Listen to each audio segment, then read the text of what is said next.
안녕하세요 소라님들. 문학의 소리를 듣고 전하는 문학라디오 문정의 소리입니다. 저는 오다영입니다. 826회는 새해를 맞아 신년 낭독회로 진행됩니다. 소라님들은 어떤 문장을 마음에 안고 새해를 시작하셨나요? 2026년 문정의 소리는 사랑하는 작가님들의 문장과 목소리로 새해를 힘차게 열어보겠습니다. 오늘은 민구 시인, 이주란 소설가, 조대한 평론가 모셨습니다. 안녕하세요. 네, 안녕하세요. 네, 안녕하세요. 안녕하세요. 너무 친한 분들을 모셔서 제가 앞에서 읽기가 좀 민망했는데요. 세 분 차례대로 소라님들께 인사 한번 부탁드릴게요. 네, 안녕하세요. 저는 소설 쓰는 이주란이라고 합니다. 네, 소라님들 안녕하세요. 저는 시 쓰는 민구입니다. 반갑습니다. 네, 안녕하세요. 저는 문학평론 쓰는 조대한이라고 합니다. 반갑습니다. 네, 저희 녹음 부스가 이렇게 꽉 찬 적이 없었는데요. 지금 좀 따끈따끈해요. 저희가 좀 몰려 앉아 있어서 오늘은 특별히 신년을 맞이하여 가장 아름다운 목소리를 가진 시인, 소설가, 평론가를 모셨습니다. 동의하시나요? 네. 잠시 주문인데요. 그냥 저희끼리 선정한 최고의 목소리들이신데 이 섭외 연락 받고 다들 어떠셨는지 궁금한데요. 조대한 평론가님 어떠셨어요?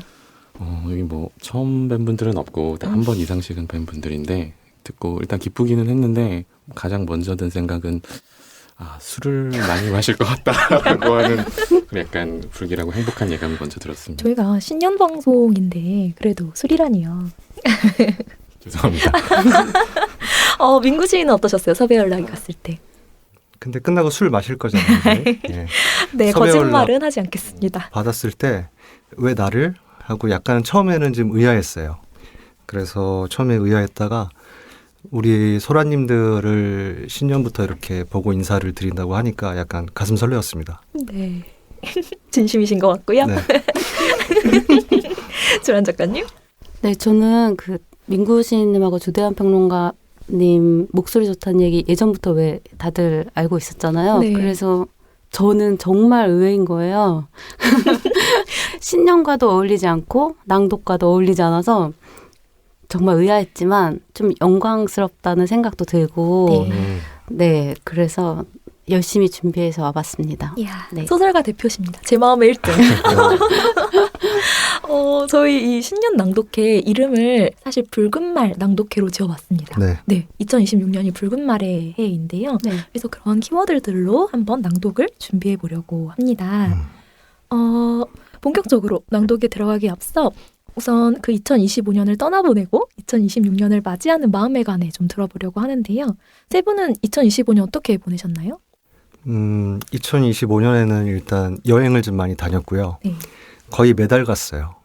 어디로 주로 다니셨나요? 주로 일본의 소도시를 갔는데 구마모토나 키리시마, 가고시마 같이 한국 사람들이 별로 없는 전체적으로 사람들이 많이 없는 소도시에 가가지고 온천도 처음 해봤고요. 제가 원래 목욕탕에 가는 걸 싫어하는데 네.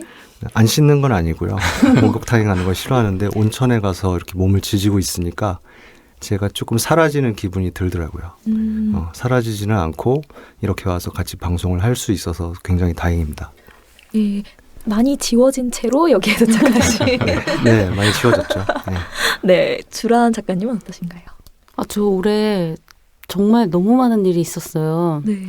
특별히 좋은 일도 좀 많았고 특별히 안 좋은 일도 많아가지고 정말 한 3년 같았다? 그런 한 해를 보냈고요. 그중에 그래도 하나만 말해보자면 18년 동안 같이 산 강아지가 세상을 떠났거든요. 근데 세상을 낮에 오후에 떠났는데 하루 동안 같이 있었어요. 바로 장례식장 가지 않고 다음날 낮까지 같이 그냥 잔 거죠. 원래도 거의 늘 잠을 자잖아요. 이렇게 나이 많고 아프고 하면. 그래서 거의 살아있는 것처럼 눈은 뜨고 있지 않았지만 이제 하루를 같이 그냥 있은 거예요. 하루 정도 있으니까 그제야 좀 딱딱해지더라고요. 생각보다 아주 빨리 딱딱해지지 않았고 한 정말 20시간 정도 있으니까 딱딱해지기 시작했을 때 장례식장에 갔습니다. 그래서 거기 꽃을 엄청 많이 넣었어요. 상자에. 그 마지막 모습이 좀 기억이 남아요. 잘 이제 보내준 한 해였다고. 네, 맞아요. 네. 너무 잘 그래도 이렇게 있다가 간 것이죠. 조대현 평론가님 좀 마음이 무거우실 텐데. 그래도 2025년 좀 들어봅시다. 어떠셨나요? 신나네. 저는 아까 그 여행 말씀하셔서 또 한 번 생각이 났는데, 저는 여행은 아니고 그 약간 업무차 스페인을 한번 갔다 왔어요. 이번에 네. 도서전 일로.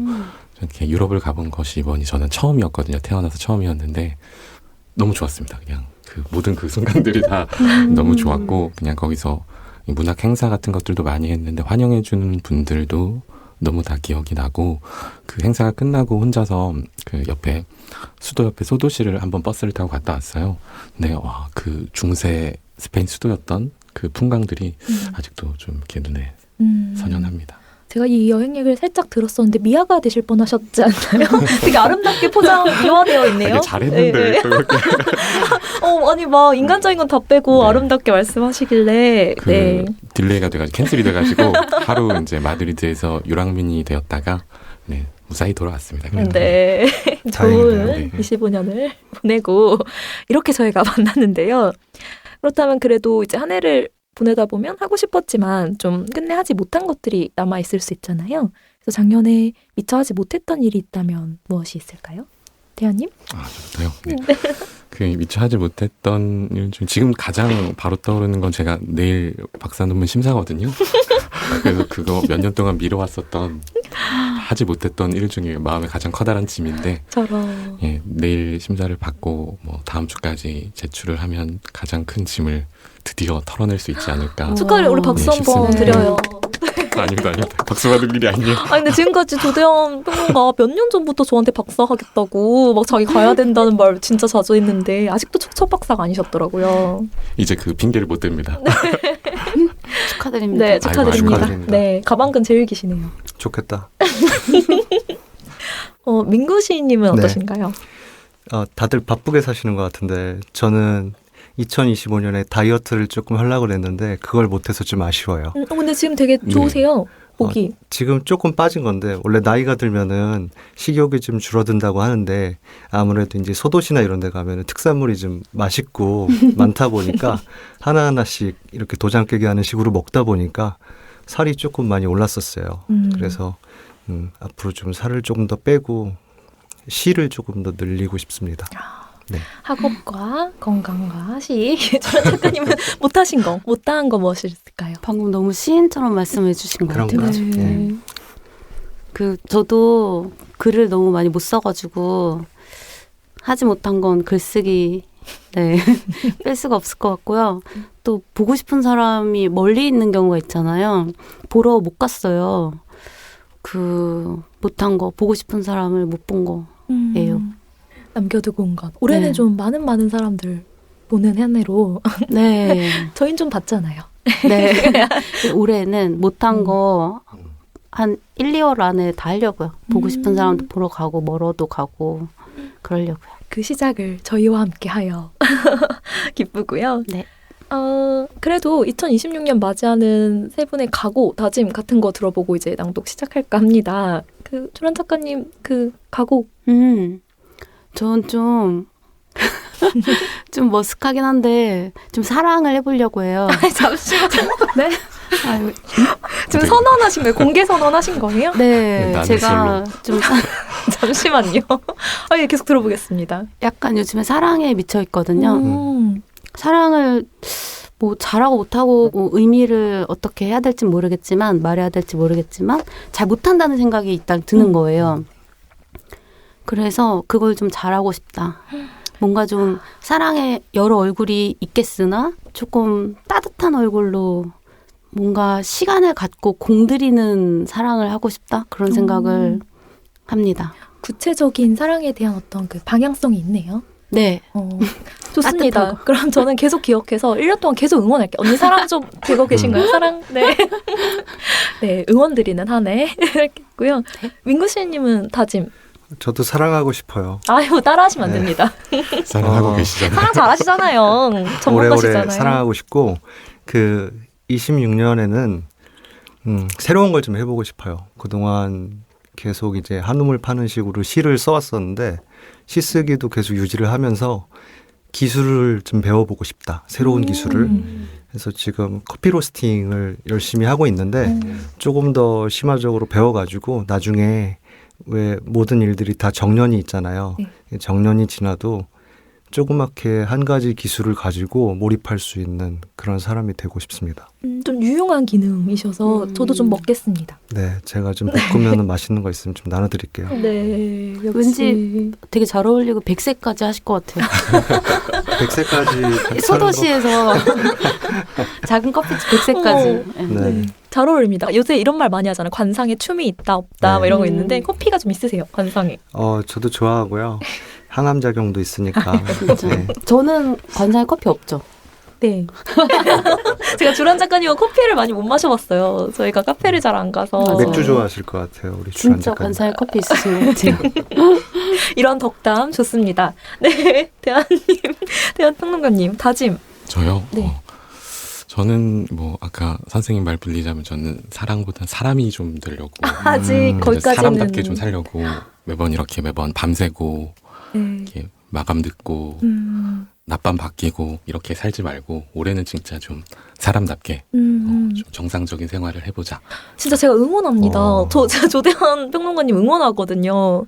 그때 맨날 그래서 다영님하고도 한번 올해는 이제 우리 이렇게 늦지 말고 열심히 제대로 한번 살아보자 이런 다짐들을 매번 했었거든요. 네. 근데 매번 못 지켰던 것 같아서 올해는 그러니까 누구 하나 지켜야 자극이 될 텐데 자극이 될 만한 모범적인 자가 안 나오는 거예요.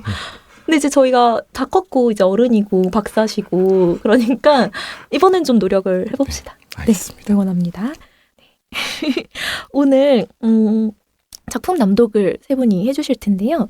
이번 낭독을 위해 작품을 고르면서 좀 어떤 기분이 드셨는지 궁금합니다. 어떤 마음으로 골라오셨나요, 조란 작가님? 저 고를 시간이 사실 길지는 않았는데요. 네. 그래서 이제 일단 책장을 둘러보았어요. 몇 권 골랐는데 역시 또 다 사랑에 관한 책들이어서 막 마리아스 소설, 박상영 소설 등등 좀 다 사랑에 관한 거여서요. 이제 다시 좀 마음을 가라앉히고 열심히 골랐거든요. 네. 그래서 낭독을 또 하려고 하니까 뭔가 조사 하나까지도 좀 열심히 찾아보면서 골라서 되게 뜻깊은 시간이었어요. 아니, 사실 저에게 미리 오시기 전에 주신 카톡이 너무 막 교리에 쳐 있으신 거예요. 열심히 준비해 가겠다고. 되게 편안하게 지금 불렀거든요. 아, 그런가요? 너무 열심히 준비해 오시면 어떡하지? 이렇게 했는데 기대하겠습니다. 대한평론가님은 어떤 마음으로 고르셨나요?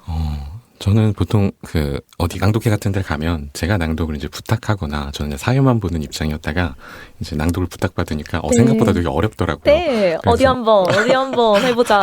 그러니까 이번에 당하는 입장에서 좀 어려움을 좀 고민하면서 그렇지만 또 즐거운 마음으로 골랐습니다. 네, 좋아하는 작가들, 좋아하는 작품들로 네. 낭독해 보겠습니다. 윙구씨님. 되게 신중한 기분으로 골랐고요. 키워드를 좀 띄워주셨잖아요. 네. 검색을 하니까 되게 많이 나왔는데 그 시들 중에서 그래도 같이 소라님들과 공유할 수 있는 시 이따가 읽어드리면 알겠지만 같이 이제 좀 보고 있으면 되게 좋거든요. 그런 시인들 걸 골랐고요. 아무래도 제가 쓴 게 아니다 보니까 낭독을 좀 잘해야겠다 해서 집에서 연습도 한 2번 했었고 아니 근데 왜 이렇게 열심히 들어오셨어요, 여러분? 그래가지고 약간 마케터가 된 심정으로 조금 자랑하고 싶어서 그 시들을 뽑아왔습니다. 네. 예. 사실 저희는 좀 편안하게 가보자 하고 친한 분들 불렀거든요. 근데 너무 기대가 되네요. 이런 각오들을 들으니 지금 기대가 됩니다. 그러니까 좀 더 열심히 하겠다는 생각을 오히려 했는데요. 네. 편안하게 불렀으나 모두 불타오른 채로. 너무 기대치를 그렇고요. 올려놓는 거 아닐까? 네, 저희가 오늘 아무리 친하더라도 잔잔한 낭독회를 구상했기 때문에 신년을 맞이하는 소라님들에게 좀 잔잔함을 드리고 싶거든요. 네, 잔잔하게 가보겠습니다. 덜 웃어 보려고요. 웃음으로 제가 좀 참아보려고요. 그 말이 더 웃겨.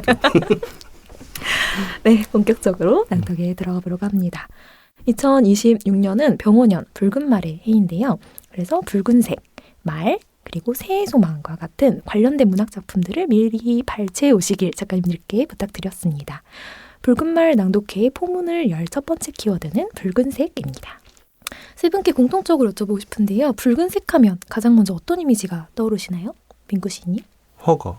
허거. 아무래도 제가 잠깐만요. 여행 저희 다니면서 잔잔하게 가자고 했잖아요. 방금 전에. 일몰 떠올라요. 아닙니다. 허거 들려주세요. 네. 허거. 약간 시인 같은 그런 모습을 보여드려야 죄송합니다. 되니까 허거 들려주세요. 일몰이 떠오르고요. 제가 사는 인천에는 그 서쪽이라서 해질녘이 되면은 굉장히 그 낙조가 예뻐요. 그래서 굉장히 로맨틱하고 낭만적이고 좀 같이 보고 싶습니다. 낭만적인 붉은색을 떠올리셨고요. 주란 작가님 어떠세요? 제가 골라온 소설이 그 민구 시인이 방금 말씀하신 낙조, 서해의 낙조를 배경으로 한 소설인데요. 막상 저는 처음에 붉은색 하면 그냥 붉은색이 떠올라요. S세요. 예. 진짜 작가에 얼마 없는 N이 아닌 S시잖아요. MBTI. 예전에 네 친구들이 뭐 백설공주 하면 뭐가 떠올라? 이러면 백설공주. 사과가 떠올라야 되나 봐요. 뭐 신데렐라 하면 구두 이런 식이어야 되는데 전 백설공주 하면 그냥 백설공주 떠오르거든요. 그런데 이제 붉은색은 그래도 이제 조금 시간을 들여 생각해 보니 너무 흔하지만 저는 좀 피가 마른 상태, 마른 피가 생각났어요. 빨강은 좀 그렇지 않은데 이상하게 붉은색은 저는 조금 슬픈 느낌이 들더라고요. 그래서 네 그런 류의 소설을 골라봤습니다. 그렇죠. 빨강 피는 없고 붉은 피는 있죠. 네. 근데 꼭 피가 마른 게 생각나요. 왜 그런지 모르겠어요. 이런 소설가를 저희가 모셨습니다. 태연님 어떠세요? 저는 아까 선생님들께서 말씀하신 것들에 다 조금씩 들어있는데요. 저도 붉은색 하면 좀 이렇게 채도가 높고 쨍한 붉은색보다는 좀 이렇게 검붉은색에 가까운 좀 약간 탁한 붉은색이 먼저 떠오르고요. 제가 오늘 가져와서 낭독할 작품도 아까 말씀해주신 그 일몰 시간의 어떤 색깔을 그리고 있는 작품이어서 한번 그것도 재밌게 들어보시면 좋을 것 같습니다. 네. 낙조와 피와 이 작가들의 마음속에 있는 붉은색 들어보려고 하는데요. 낭독과 더불어 이제 작가님들의 이야기를 좀 들어보면서 하려고 하는데 어떤 작품을 가져오셨는지 민구 시인님. 네. 많이 고민했는데요. 그 이세혜 시인의 나도 기다리고 있어라는 시집, 첫 시집인데 굉장히 좋습니다.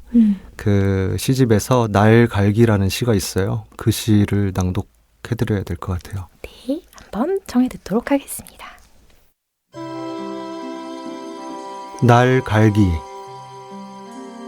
얼굴이 비칠 정도로 갈아두는 것이 좋아요. 물 한 움큼 떠서 숫돌 위에 붓는다. 젖은 숫돌 위에 날을 올리고 허리를 숙이면서 간다. 손가락이 위로 꺾이도록 손톱 끝이 하얘지도록 힘을 주어 민다. 이 날로 내 손목을 긋지는 않고 인간의 얼굴을 찌르지도 않고 나와 마주보며 나를 가는 그에게 할 말이 있다. 내가 이곳의 주인은 아니므로 그의 말을 듣기로 한다. 오늘은 손을 베었다. 날이 지나간 자리에 핏방울이 맺혔다. 그는 구급함에서 밴드를 꺼내 내 손가락에 붙여주었다. 급하게 나를 다루다가 손가락이 잘려나간 사람들 이야기를 들려주었다. 계속 그에게서 배우면 손가락은 지킬 수 있을 것 같다. 그가 내게 설명하는 인생도 가능할 것 같다. 갈기를 멈추고 수건에 손을 닦는다. 쇳물 낀 손가락을 날 끝으로 긁으며 지문의 굴곡들을 하나하나 느낀다.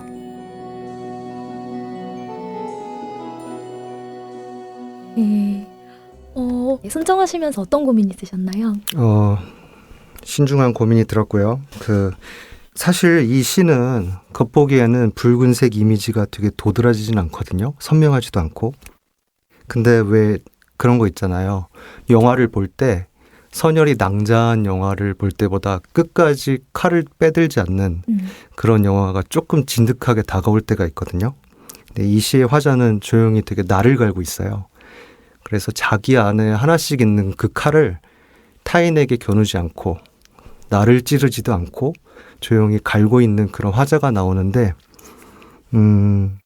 이런 부분들이 오히려 좀 붉은색 이미지가 선명하진 않지만 곧 넘쳐 흐를 것 같은 그런 인상을 받아가지고 새해에 같이 한번 나눠서 읽고 싶어가지고 이세의 시를 가지고 왔습니다. 이름마저 이세. 네, 이거 의도한 건 아닌데 시인들은 네. 그 붉은 이미지를 가지고 있거든요. 다 하나씩. 그리고 그런 작품들이 되게 많아요.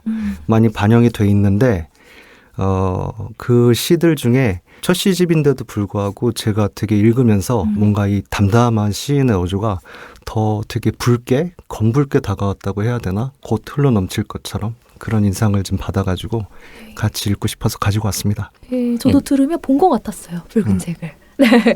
한 말씀. 갑자기 날갈기라고 하셨는데 네. 낭독으로 듣다 보니까 이게 말 갈기처럼 저도. 느껴져가지고 그죠? 근데 저는 어. 중간에 이게 말로 가져오셨나 막 이런 생각이 들기도 했고 이게 뭐 농담이긴 하지만 저도 이세신 작품 이번에 너무 좋아하고 좋기도 하고 막 어떤 글도 썼었어가지고 아까 우리 쉬는 시간에 작품 너무 좋지 않아? 밀도가 너무 높지 않아? 막 이러면서 되게 약간 팬심을 드러내기도 했었습니다. 같이. 좋겠다. 좋겠다. 이세희 시인 오늘 아주 자기의 해네요.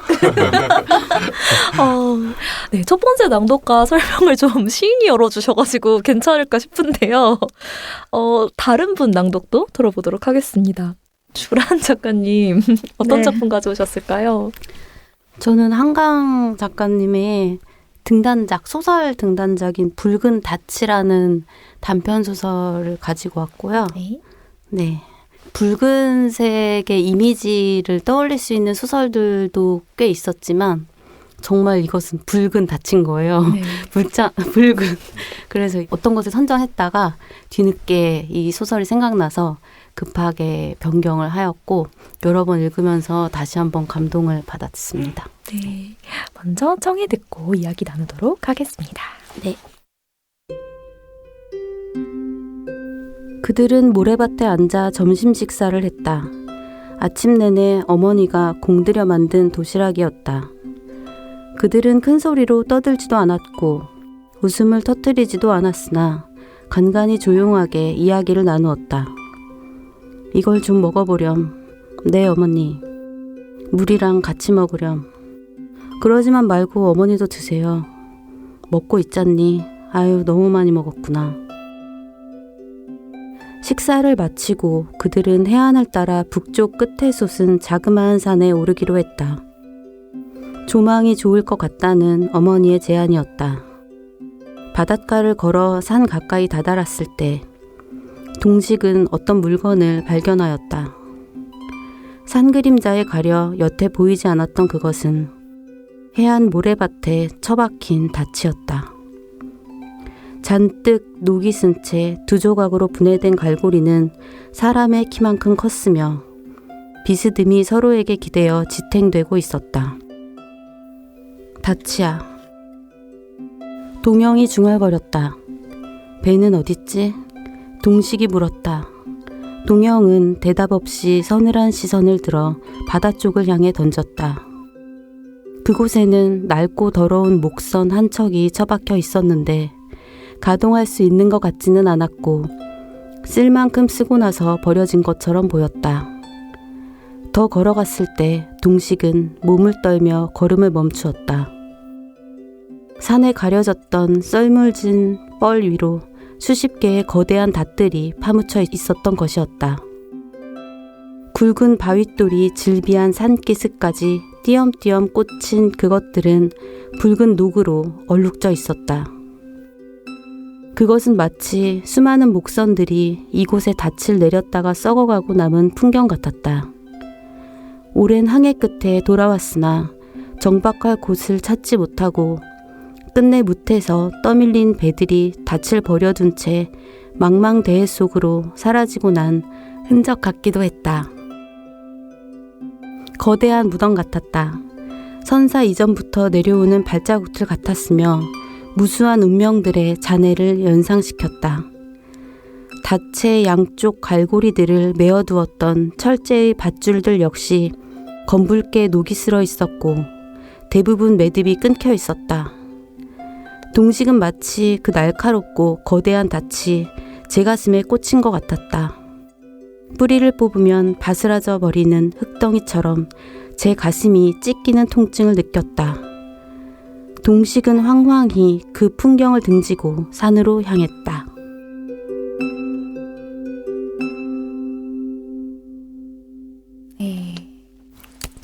박수를 저희가 계속 한 번씩 칠까요? 좋네요. 근데 네. 어떻게 가져오게 되셨을까요?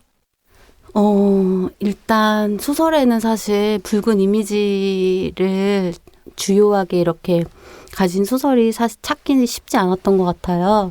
제가 뭐 다 읽은 것도 아니고 하니까요. 그랬는데요. 특히 또 그 등단작이라는 의미가 또 있었고, 그래서 저도 사실 작년에 다시 읽었거든요. 제가 가져온 이 책은 8,000원이에요, 소설책이. 네, 지금 좀 놀랐어요. 제가 가지고 있는 제가 여수의 사랑 이게 3권이 있었더라고요. 어쩌다 보니. 근데 그것보다도 더 옛날 버전이 있어서. 네, 제가 산 것도 무려 11세인데 또 8,000원. 최근 시집보다도 더 저렴하네요. 네, 그래서 다시 오랜만에 꺼내게 되었는데, 저는 한강 작가님 소설을 읽으면 이상하게 좀 꿈을 꿔요. 그 장면이 꿈에 나오는 것이죠.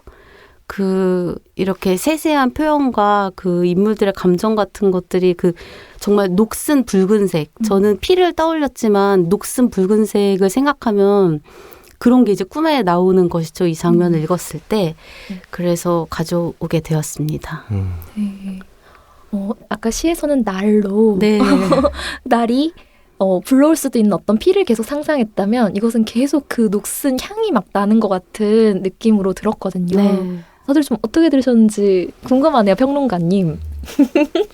평론가는 빼고요. 그냥 네.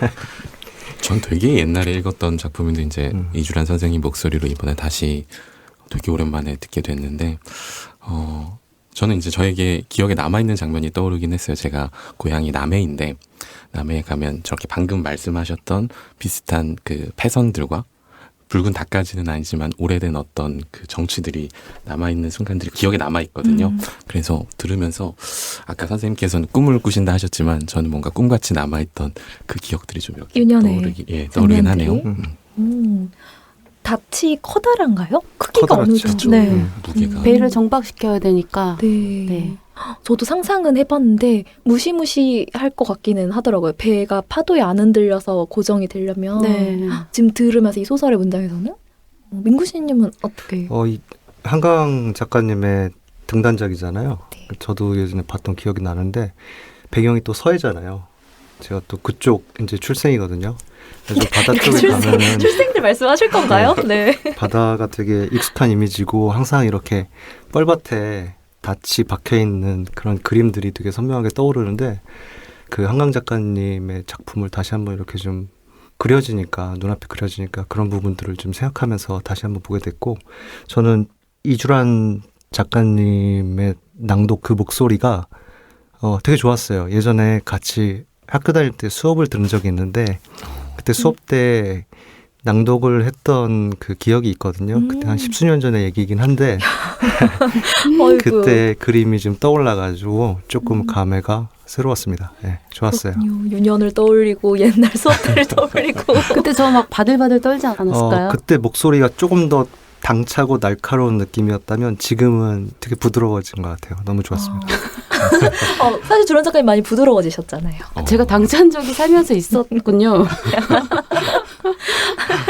그렇군요. 주란 작가님 낭독 저는 꽤 많이 들어봤는데 네, 눈앞에서 들으니 좋네요.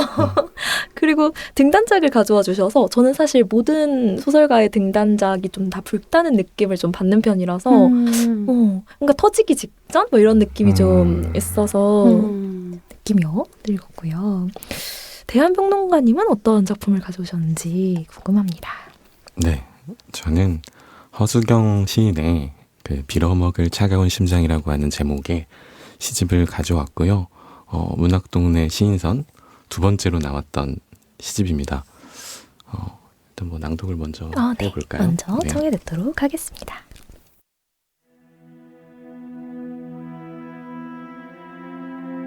차가운 해가 뜨거운 발을 굴릴 때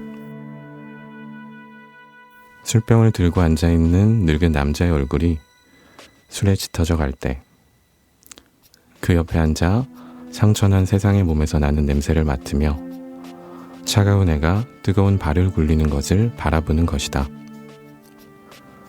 얼마나 다른 이름으로 오래 살았던가.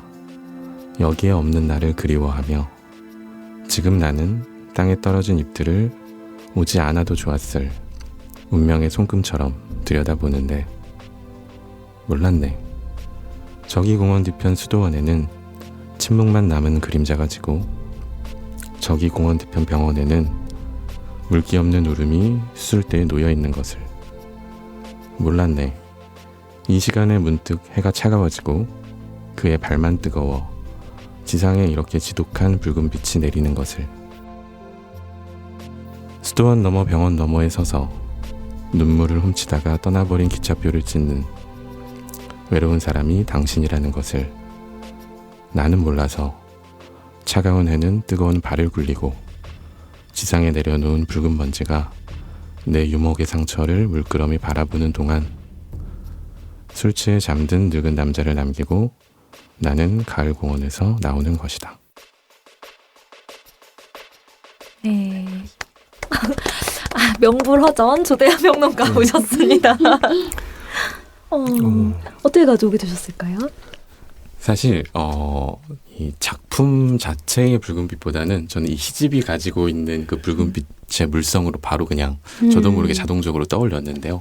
저도 선생님들과 마찬가지로 이렇게 붉은색 작품이 뭐가 있을까 이렇게 책장 같은 거를 이렇게 한번 떠올려 보다가 허수경 시인 시집 완전 붉은색이었는데 이게 딱 떠올라서 그러면 오늘 허수경 씨를 또 좋아하기도 하고 가져가야겠구나. 네. 그렇게 생각을 하게 됐고요. 그리고 이제 작품 속에서는 그런 부분이 되게 인상적이었어요. 아까 민구 시인님께서 그 일몰, 낙조 이런 것들을 말씀해 주셨는데 여기 나오는 붉은 빛은 그런 거잖아요. 뭔가 어떤 늙은 남자가 술 취해서 어딘가 앉아 있는데 저녁에 해가 지고 뭔가 공기는 점점 차가워지는데 이 사람에게 남은 온기라고 하는 것은 그 땅을 데폈던 지열의 온기밖에 없는 거예요. 그런 순간을 그 차가운 해가 뜨거운 발을 굴리는 지독한 붉은 빛으로 표현하는 게 저는 와 이렇게 그 시간을 이 사람은 그런 색깔로 가지고 있는구나라는 어떤 감탄 같은 게 느껴져서 한번 여러분께도 소개해드리고 싶어서 가지고 와봤습니다. 네. 박사 직전에 계신 분은 좀 다르네요. 너무 좋은데요. 이거 시인의 작품이 좋은 거잖아요. 설명 지금 수업 들은 것처럼 들었는데요. 사실 굉장히 좋네요. 낭독으로 들으니까 이 장면이 사실 이 시 제목을 알고 있었는데 제가 까먹었었는데 내용을 사실 노을에 그때가 좀 차가운 시간대잖아요. 그쵸. 근데 가장 붉게 모든 게 빛나는 때라 그런 장면이 떠올랐고요. 어떻게 좀 들으셨는지 궁금합니다. 평론가의 낭독 시는 어떻게 들었을까요? 진짜 너무 좋고 네, 튀어나와서 소설가의 네. 생각부터 들어보겠습니다. 저도 책장 봤을 때 사실 저 허수경 선생님 시집부터 눈에 띄었거든요. 정말요? 네, 네. 빨간색이니까. 그리고 그 박상현 작가의 믿음에 대하여도 빨강색이거든요. 그래서 그런 내 이름은 빨강 막 이런 거. 그건 정말 가져올 만. 근데 낭독 들으면서 진짜 너무 슬프고 너무 좋고 마지막에 특히 그 가을 공원에서 걸어 나온다라는 마지막 문장이 정말 최근에 겨울 정원을 쓰셨잖아요. 이제 가을 공원으로 하나 또 써야 될 것 같다는 생각을. 허락을 해주실 것 같습니다. 민구씨님 낭독, 시낭독 좀 엄격하게 보시나요? 아니요, 저 되게 엄격하게 보려고 했는데 뭐 말이 필요하겠습니까? 우리 조대한 갑자기 왜 평론가의 이러시나요? 낭독은 이런 느낌이구나. 제가 좋다는 얘기를 많이 들었는데 앞에서 이렇게 듣고 있으니까 처음에는 이제 허수경 시인의 그 시 속의 그림들을 따라가다가 어느 순간 다 녹아버렸어요. 그래갖고 조대한의 목소리는 정말 명불허전이다. 감탄하면서 대본에 있는 건가요? 이거 갑자기 왜 이렇게?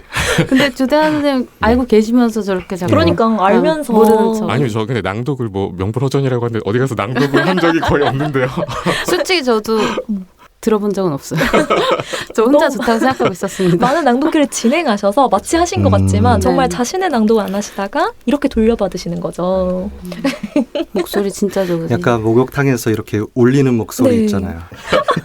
근데 진짜 이 안에서 조금 떨려 올라와서 퍼지는 목소리가 있으신 것 같아서 감명 깊게 들었고요. 사실 낭독을 시인분들은 많이 해보시지만 평론가나 소설가는 그렇게 많이 하진 않거든요. 드물죠. 네. 거의 못 보는 것 같아요. 네. 그래서 궁금한 게 이제 자기들이 조금 가지고 있는 낭독 노하우 좀 들어보고 싶습니다. 민구 시인부터. 저요? 네. 한 2번씩 읽어보고요. 집에서는. 제 시를 낭독할 때는 그냥 좀 편하게 하는 편이에요. 이렇게 말하다가 막 끊기고 그럴 때는 그냥 그대로 밀고 나가서 다시 읽는 편이고요. 완벽하게 낭독을 하는 것보다 조금 인간적인 모습을 보여주려고. 그렇죠. 자연주의로 읽으시는군요. 꼭 그런 건 아닌데, 예. 근데 진짜 시인들도 연습을 많이 하지만 저도 오늘 평론가 선생님의 낭독을 처음 들어봤는데 너무나 좋습니다. 지금 예. 저희가 놀리고 있거든요. 사실 다 엄청 웃고 있어요, 지금. 그래서 근데 약간 그런 말씀하신 그 약간 실수하는 부분들이 나와도 그게 오히려 더 낭독의 맛인 것 같아요. 이렇게 그냥 묵독의 지면에 있을 때는 느끼지 못하는 그런 어떤 현장감, 호흡, 말맛 같은 네. 것들을 낭독하면 확실히 다르게 느껴지는 부분들이 있어가지고. 그 사실 요새 시인분들은 읽으시다가 자기 시 같은 경우에는 틀리게 읽으면 그냥 틀리게 바꿔서 읽더라고요. 네. 좀 황당해요. 그냥 계속 시를 바꿔서 읽으니까.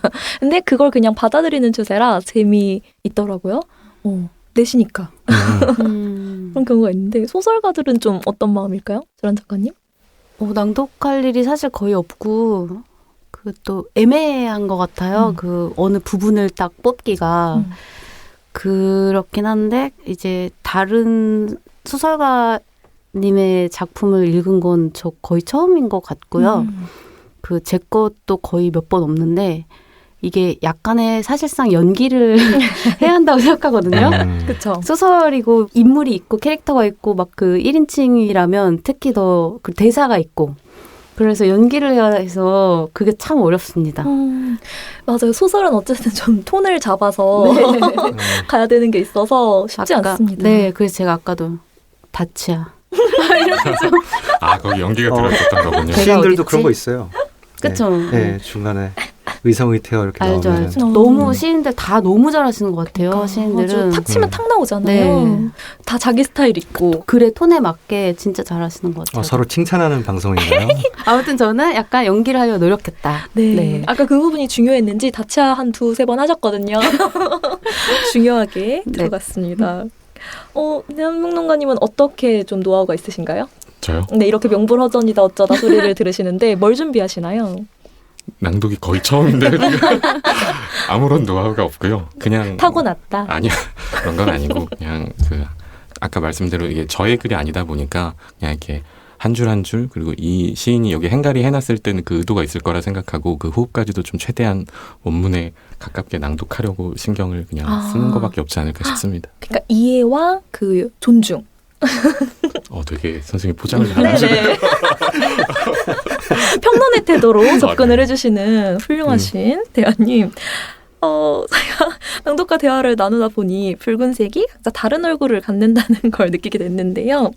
지금 이 순간 세 분께 붉은색은 좀 어떤 이미지로 남았는지 좀 변화가 있었는지 궁금합니다.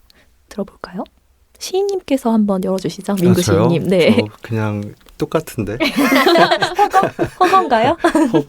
허거도 그렇지만 그 붉다고 해서 다 똑같은 붉은색은 아니잖아요. 네. 조금 선홍색이 있을 수도 있고 짙은 색이 있을 수도 있고 어떤 사람은 파란색이나 흰색에서 붉은 이미지를 찾아갈 수도 있는데 다른 작가님들의 낭독을 통해서 이렇게 한번 보니까 여러 가지 색깔이 나와서 되게 좋았어요. 그래서 내가 가지고 있는 붉음이 조금 더 선명해졌다라고 그냥 정리해 줄 수 있을 것 같아요. 네. 선명해진 붉은색. 네. 드론 작가님 어떠세요? 저도 변화가 물론 없겠죠. 붉은색인데. 네. 없습니다. 정말 여전히- 백설공주. 네, 백설공주고요. 붉은색이고요. 여전히 좀 슬프고 저는 쓸쓸하고 그런 느낌인데 뭔가 약간 과장할 수 있을 것 같은데 시간이 흘렀다는 느낌 같은 게 들어요. 이 소설에서도 그렇기도 하고 제가 그 마른 피라는 이미지를 떠올린 것도 피가 어쨌든 마른 거예요. 시간이 흘렀다는 것이죠. 그래서 왜 그런지 모르겠는데 살아있다는 느낌은 아니고 살아있었던 것. 네, 네. 살아있었던 것. 막 그런 느낌이 좀 이 책을 읽고 조금 더 들었던 것 같아요. 네. 그 지나간 살아있었던 것을 붙잡으며 소설가다운 생각 잘 들었고요. 네. 평론가다운 생각 한번 들어보겠습니다. 너무 궁금해요. 네, 너무 궁금하네. 변화 네. 없는지. 다 저를 놀리시려고 이렇게. 사실 뭐 변함없다라고 말해야 될 것 같긴 한데요. 사실 뭐 색에 대한 그런 관념은 변한 것은 없는데 아까 저는 그 두 분의 말씀 중에 그런 부분이 인상적이었거든요. 이 시가 붉은색을 직접 드러내지 않지만 이 안에 숨기고 있었던 거, 그리고 소설가들은 첫 소설에 붉은색을 어느 정도 품고 있다라고 하는 그런 말씀이 저는 오히려 더 인상 깊게 남아가지고 그렇게 드러나지 않는 어떤 붉은빛 같은 것들도 생각해 볼 수 있겠구나라고 두 분의 낭독을 듣고 좀 깨달았던 것 같습니다. 멋집니다. 네.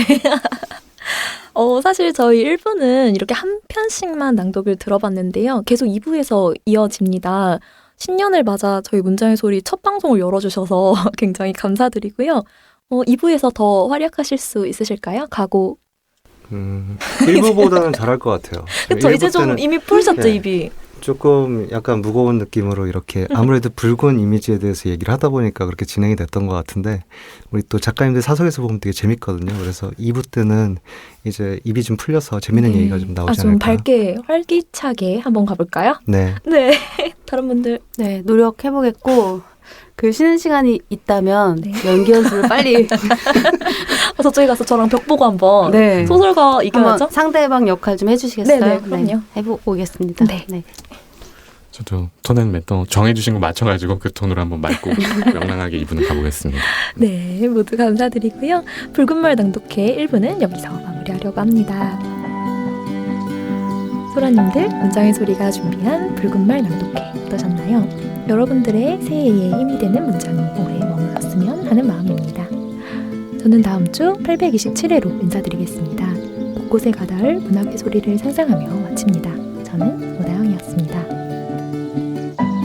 나무 향기가 좋아서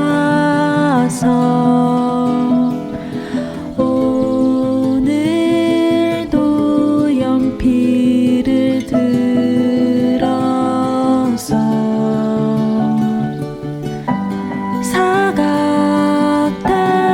사각대는 소리 귀 기울이다 반가운 소식에 고개 들면 문학 라디오 문장의 소리